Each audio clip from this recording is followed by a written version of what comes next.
Kaya gusto ko lang i-flex yung bagong bili kong gamit sa bahay. Ay, hindi ko na nakita sa unbox kasi ka-excite buksan eh. Kaya, hugasan ko na rin siya. Ito nga pala yung salaan ng mantika. O, diba? Para pag may mga useful kayo, yan, sasalot nyo dyan, o.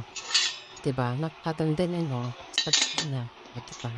Kasi yung mga useful ko, nilalagay ko lang siya karaniwan sa baso or sa mangkok. Katulad nito, ayan, diba? Kaya napabigyan ko niyan.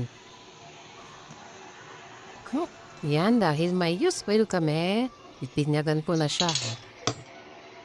Pasaway na bata. Hailey, stop! Yan, may useful kami nung nakaraan. O, diba? Try na natin.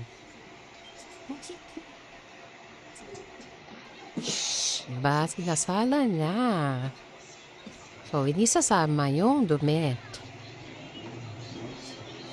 Diba? Gamit ko to sa kusina. Gagamit nyo pa yung natira nyong mantika. See? Ayan yung bulo sa mantika. And then, ayan naman yung nasara nyo. O, diba? Kaya sa mga gustong pumilit magkaroon nito, check nyo lang sa baba yung dito madidili. Love yours now, guys.